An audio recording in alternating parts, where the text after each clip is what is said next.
It was the middle of the night when Queen Eleanor realized her husband was going to kill her. The castle was silent. No servants. No music. No guards outside her chamber. Just silence. And then, footsteps. Not the gentle footsteps of maids. Not the heavy steps of knights. These footsteps were slow. Careful. Like someone walking toward a secret. She opened her chamber door slightly and saw 2 royal guards standing outside, holding a sealed letter. Her name was written on it. She opened the letter, and her hands began to shake.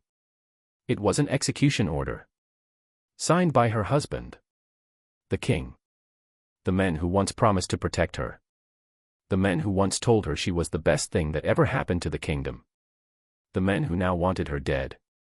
That was the night Queen Eleanor stopped being a wife, and started becoming a ruler. Because the king thought he had destroyed his queen. But he didn't realize something very important. He had just started a war.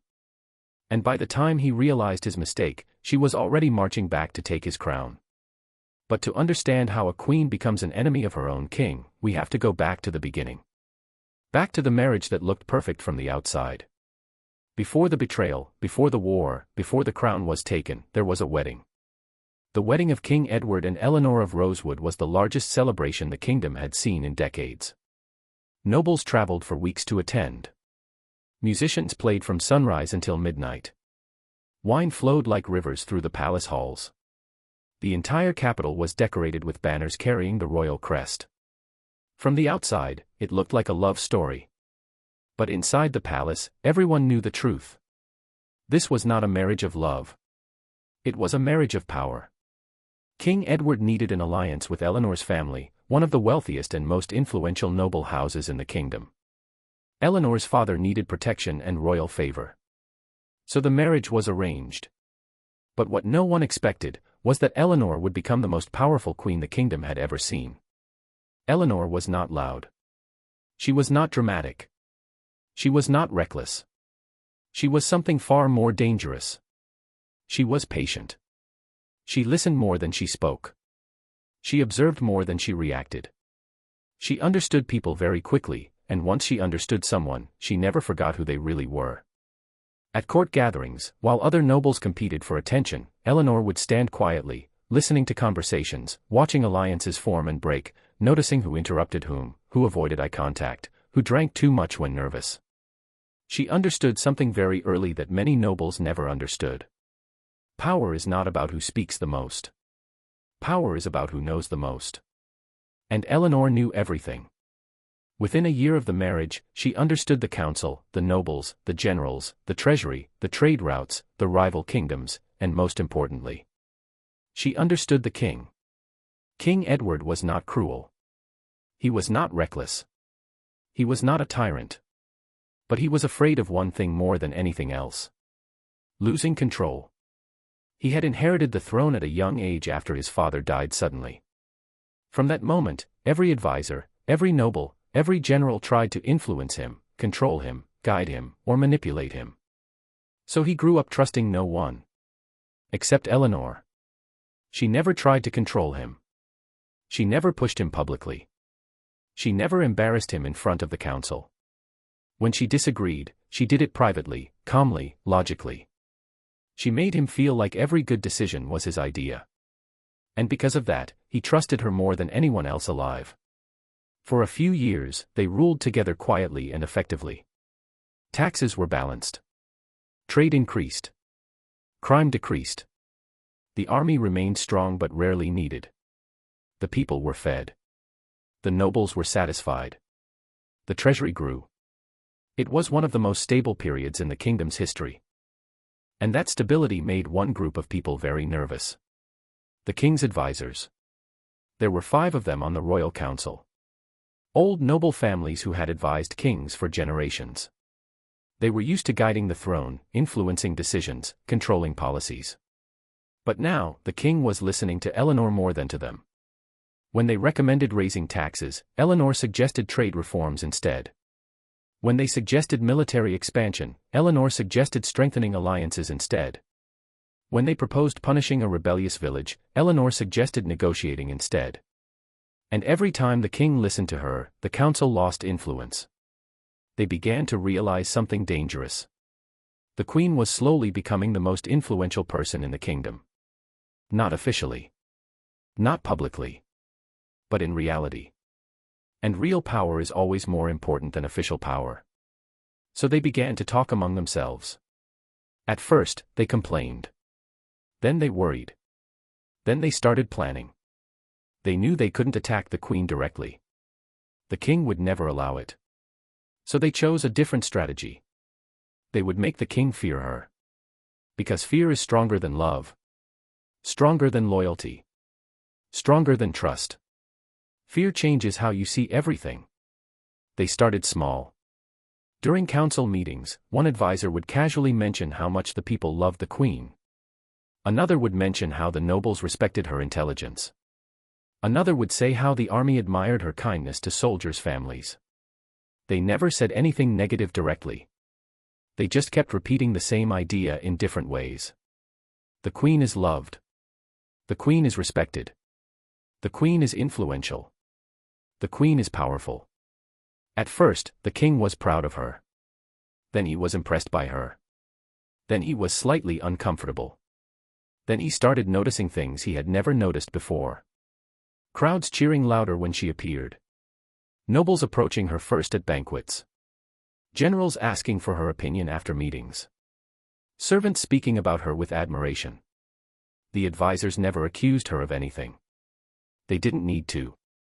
They just asked questions. Your Majesty, what would happen if the people ever had to choose between you and the queen? Your Majesty, do you think the nobles are loyal to the throne, or loyal to her? Your Majesty, history has many examples of queens becoming rulers when kings became weak. That last sentence stayed in his mind. He didn't believe Eleanor would betray him. But he started wondering if she could. And once that thought entered his mind, everything changed. He began noticing when she spoke privately with nobles. He noticed when generals greeted her warmly. He noticed how easily she spoke to crowds. He noticed how calm she always seemed. He started seeing strategy where there was kindness. He started seeing ambition where there was intelligence. He started seeing danger where there was loyalty. And the advisors continued slowly, patiently, carefully. Until one night, they showed him letters. Letters supposedly written by nobles claiming Eleanor had spoken about the future of the kingdom and what would happen if leadership changed. The letters were fake. But they were convincing. The king read them once. Then again. Then again. He didn't confront Eleanor. Because part of him didn't want to know the truth. Instead, he began meeting the advisors late at night. And one of those nights, Eleanor overheard everything. She heard them say she was too powerful. She heard them say the people loved her more. She heard them say she could take the throne if she wanted to. And then she heard the king ask a question that changed everything. What should I do? And one advisor replied quietly. Act before she does. Eleanor walked away from that door without making a sound. But in that moment, her life changed forever. Because she realized something very important. Her husband no longer saw her as his partner. He saw her as a threat. And in a palace, when someone powerful sees you as a threat, you don't wait to see what happens. You prepare. From that night on, Eleanor began building quiet alliances. She wrote letters to nobles she trusted. She helped generals' families financially. She supported merchants and trade guilds. She built loyalty slowly, quietly, carefully. She never spoke against the king. She never showed anger. She never acted differently in public. But privately, she was preparing for the day everything would collapse. And that day came sooner than she expected. The king, pushed by fear and manipulated by his advisors, signed the execution order. The guards came at night because the advisors didn't want the people to see her arrested. They wanted her gone quietly. Forgotten quickly. Erased completely. But they made one mistake. They underestimated her. They thought removing her from the palace meant removing her power. They didn't understand something very important. Her power was never the palace. Her power was the people. Her power was loyalty. Her power was patience. And while the king believed the problem was solved, Eleanor disappeared from the capital and began traveling in secret between noble territories, meeting allies, gathering soldiers, building support. Every village she had helped sent volunteers. Every noble she had supported sent money or men. Every soldier whose family she had helped joined her army. Within months, she had something no one expected. An army loyal not to the throne, but to her. When the king finally heard the rumors, he didn't believe them at first. Then scouts confirmed it. An army was moving toward the capital. Banners without the royal crest. But everyone knew who they belonged to. Queen Eleanor. When her army reached the capital, something unexpected happened. The city didn't resist. The gates opened. The people filled the streets. Not to defend the king, but to welcome the queen. Because in their eyes, she had never stopped being their ruler. King Edward waited for her in the throne room. Alone. When she entered, neither of them spoke for a long time. Years of trust, betrayal, love, fear, and ambition stood between them in silence. Finally, the king spoke. "I never wanted this." Eleanor looked at him calmly and replied, "You signed it." He had no answer. She walked past him slowly and stood in front of the throne. The crown rested on the seat, gold shining in the torchlight. For a long moment, she just looked at it.